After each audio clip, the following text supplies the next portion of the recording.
Hello fellow collectors, I hope you're doing wonderfully well. Today I continue my series where I talk about the best films I watched in the preceding month. I didn't watch quite as much as I would have liked to in August, but thankfully lots of the ones I did watch were actually pretty fantastic, so overall a really great month of films for me, and I had a lot to choose from to talk about today. And so, without further ado, let's talk about the best films I watched in August. First up is Compartment Number 6, and I would say this is easily one of the best films I've watched all this year. I absolutely loved it. It's from 2021 and directed by Juho Kuosmanen, and it stars Sadie Harler and Yuri Borisov. This is a recent release from Curzon that I almost passed on, but I am so glad that I didn't. It's the story about two strangers who have to share a train cabin together during a long journey.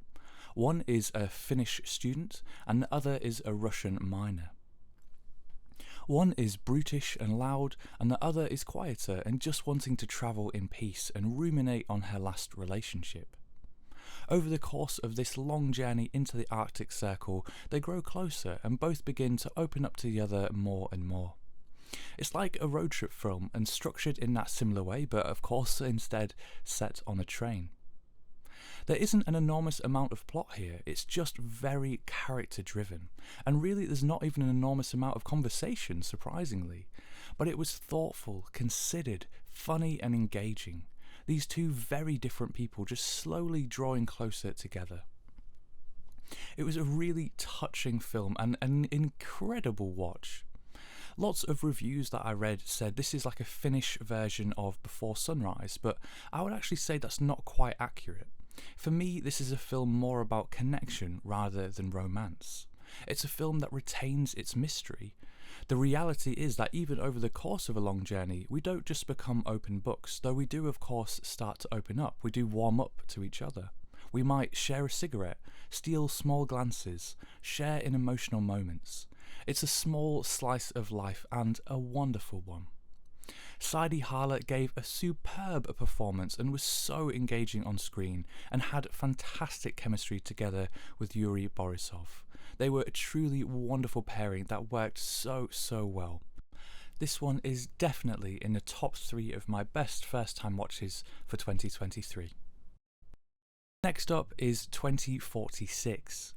I bought Criterion's Wong Kar-wai box set at the end of last year and I absolutely blasted through the other 6 films in the set, but I forget whether I either ran out of steam or perhaps kind of wanted to prolong the experience, and so I never actually ended up getting to this last film. But it felt like the right time for whatever reason in August, and so I put it in 2046 to watch. Of course, this one is directed by Wong Kar-wai.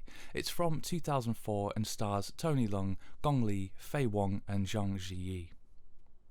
This film was glorious and sumptuous. It was sensual and atmospheric. And once again, for a Wong Kar-wai film, its soundtrack was exquisite and really drew me into the story and the whole feel of the film.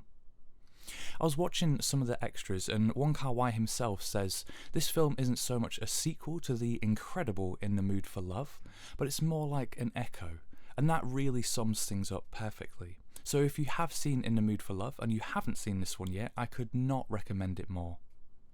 The film follows Tony Leung's character, the same from that previous film. However, for me personally, I almost see this as like a possible future, one of many threads that could have happened. He's a writer that a lot has happened to since the last film, and he is currently writing a story about a fictional place set in the future called 2046. This is somewhere that you can go and then choose your best memory to be able to live in it, but the catch is that you might never be able to leave. It's a bit of a convoluted story where I think fiction and reality almost converge and sort of weave together throughout the course of the film. However, despite any convolution, I was simply swept away in the entire atmosphere and whirlpool of this film. Tony Leung again is incredibly suave and smooth and was Don Draper before Don Draper existed. The character at the same time making some fairly annoying and illogical choices, and yet so utterly engaging and captivating. Zhang Ziyi was excellent as well, incredibly beautiful and elegant, and with an air of mystery and ambition.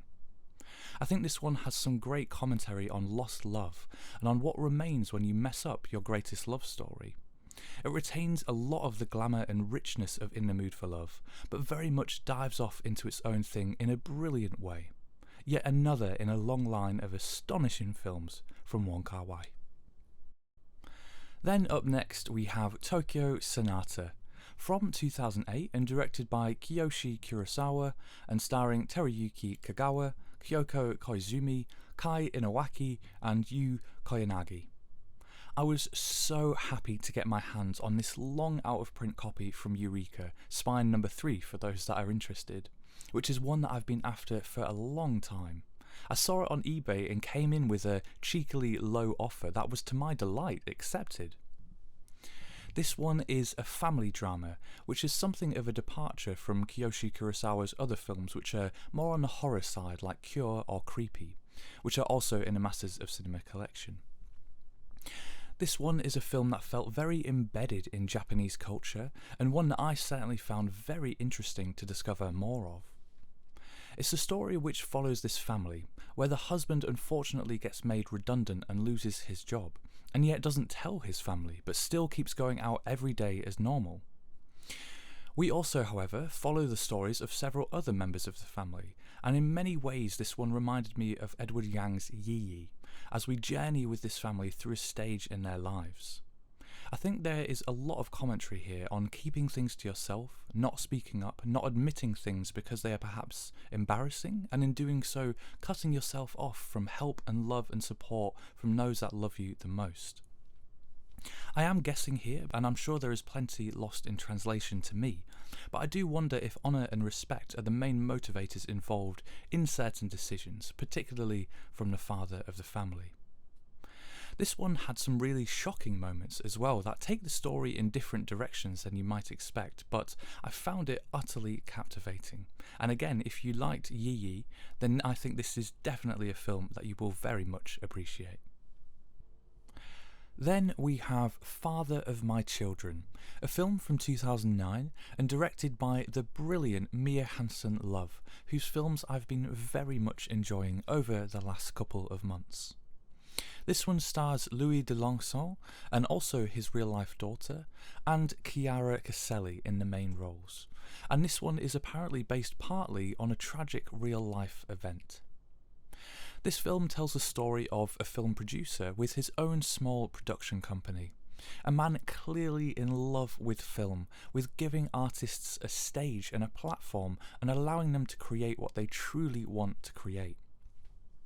However, in doing so, it turns out that the profits from such endeavours are razor thin, and in fact he and his company are in some real trouble.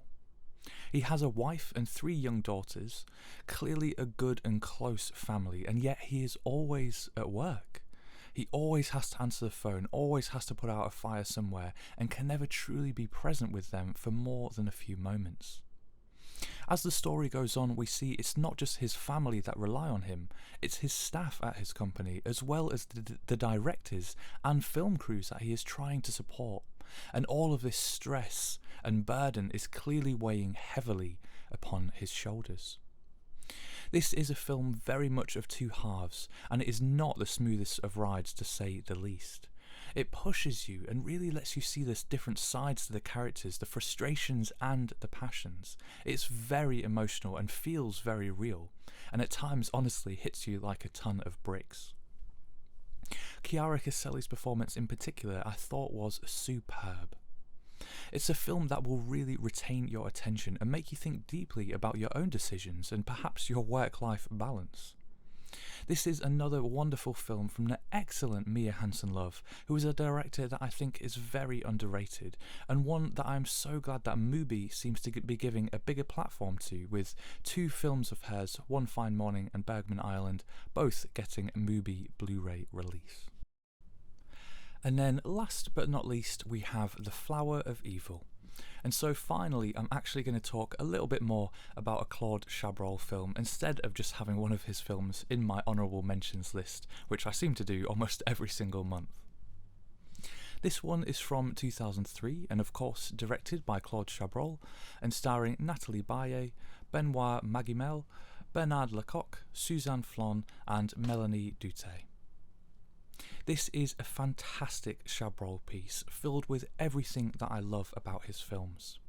It's incredibly voyeuristic, where you feel like you aren't intruding upon these private moments that you're witnessing, but also in some strange way almost like you're involved in them.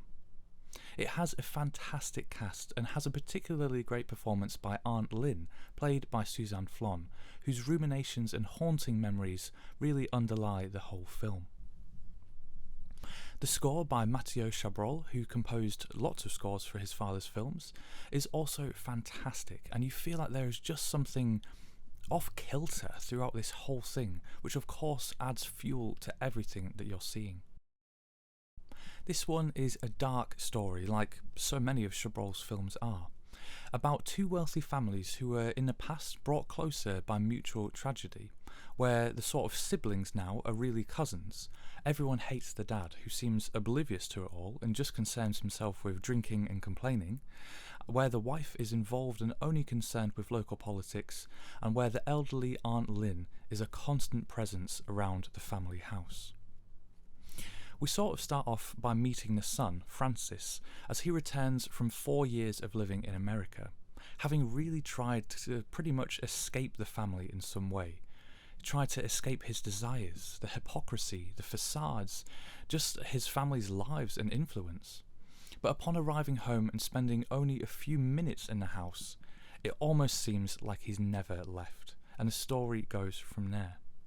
This is a film that poses the questions: can we ever really escape our family and the effect that they have on us? Can we ever really get beyond their influence? And are we doomed to repeat the past? It's really a melange of these various aspects of family, love, local politics, and I suppose bourgeois life, as Chabrol really likes to dissect and critique in so many of his films.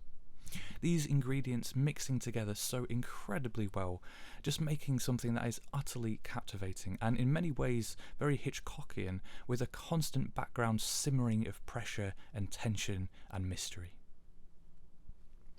And then lastly, onto my honourable mentions list.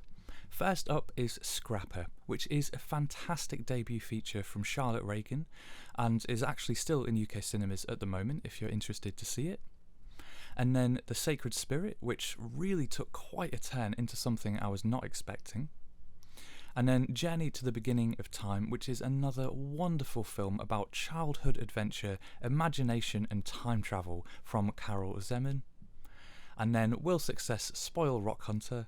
And lastly, Pillow Talk with Doris Day and Rock Hudson, which was a whole lot of fun. And that's everything from me and my August in film. I hope yours was equally wonderful, and I hope that your September has been fantastic too. Thank you so much for watching, and I'll see you in the next one.